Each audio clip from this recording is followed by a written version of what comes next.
Hello viewers, সবাই কেমন আছেন? অর্থনীতি থেকে আন্তর্জাতিক ভাবমূর্তি ডক্টর ইউনূসের 10 মাসের ম্যাজিকে সবকিছুতে উন্নতির ছোঁয়া লেগেছে। তবুও ডক্টর ইউনূসের থাকা না থাকা নিয়ে আশঙ্কার শেষ নেই। 10 মাসে তিনি কি করেছেন সে সম্পর্কে বিস্তারিত জেনে নিন। আন্তর্জাতিক বৈধতা অর্জন ডক্টর ইউনূসের অংশগ্রহণ ছাড়া এই সরকারের পক্ষে আন্তর্জাতিক স্বীকৃতির লাভ এত সহজ হতো না। বিশেষ করে ভারতীয় মিডিয়া অতিরঞ্জিত খবরে বিশ্ব দরবারে বাংলাদেশের সুনাম ক্ষুণ্ণ হতো।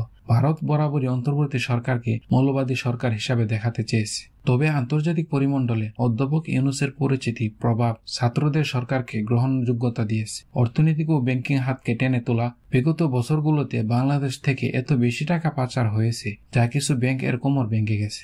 তাই ডক্টর ইউনূসের সামনে সবচেয়ে নড়বড়ে হাত ছিল দেশের অর্থনীতি ও ব্যাংকিং খাত। তিনি যেহেতু অর্থনীতির মানুষ, তাই অর্থ উপদেষ্টার নেতৃত্বে ব্যাংকিং সেক্টরের বিপর্যয়গুলো ভালোভাবে সামাল দিতে পেরেছেন।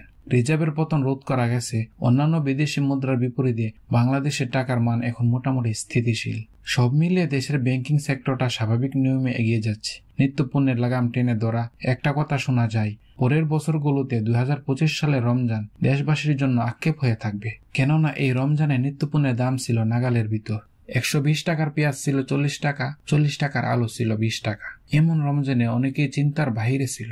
এছাড়া এই রমজানের লোডশেডিং ছিলই না বললেই চলে। মত প্রকাশের সুযোগ, প্রতিদিন ঢাকা শহরের কোনো না কোনো জায়গায় মানুষ দাবি দেওয়া নিয়ে জড়ো হয়। প্রধান উপদেষ্টার বাসভবন যমুনার সামনে বসা এখন একরকম স্বাভাবিক নিয়মে পরিণত হয়েছে। কোন রাজনৈতিক সরকারের আমলে এসব চিন্তাও করা যেত না। ভিআইপিদের প্রটোকলের কারণে রাস্তায় ঘন্টার পর ঘন্টা জ্যাম লেগে থাকতো। সেসব এখন নেই। উল্টো আন্দোলনকারীদের কারণে সাধারণ মানুষ ভোগান্তিতে পড়েছে।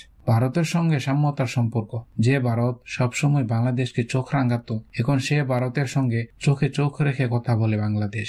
ইউনূস সরকার ভারতের সংখ্যালঘু মুসলিমদের নিরাপত্তা নিশ্চিত করার আহ্বান জানিয়েছে। ভারতের অভ্যন্তরীণ কোনো বিষয়ে বাংলাদেশ এভাবে কথা বলার নজির খুব একটা নেই। প্রতিবাদ জানানো তো দূর, এর আগে যত রকম অপবাদী দেওয়া হতো বাংলাদেশ থেকে সেটা মুখ বুজে সহ্য করে নেওয়া হতো। ডক্টর ইউনূসের এসে সেই দ্বারা পরিবর্তন ঘটিয়েছেন। সীমান্তে পিঠ নয়, মুখ দেখানো। গত 1.5 দশকে বাংলাদেশ ভারত সীমান্তে বিজিবি পিঠ দেখিয়েছে বলে অনেকে অভিযোগ করে। তবে নতুন বাংলাদেশে বিজিবি মুখ দেখাচ্ছে। বিজিবির পা ধরে মাফ চাচ্ছে বিএসএফ, এমন দৃশ্যও দেখা গেছে। এছাড়া বিএসএফ এর পুশ ইন ঠেকাতে বিজিবি বেশ তৎপর আছে। সম্প্রতি স্থানীয়দের সাথে মিলে বিজিবি বিএসএফ এর পুশ ইন ঠেকিয়েছে। প্রতিরক্ষা খাতে বাজেট বাড়ানো, এবার ইতিহাসে সেরা প্রতিরক্ষা বাজেট পেতে চলেছে বাংলাদেশ। দেশের প্রতিরক্ষা বরাদ্দ বাড়ছে, সে রেকর্ড 50 থেকে 55 হাজার কোটি টাকা এনটিবি এমনটাই বলেছে। বাংলাদেশের নৌ সেনা ও বিমান বাহিনীতে পর্যাপ্ত বাজেট নেই, একথা সবারই জানা। বর্তমান বাজেটের 50% চলে যাচ্ছে বেতন, খাদ্য, পোশাক ও আবাসনে।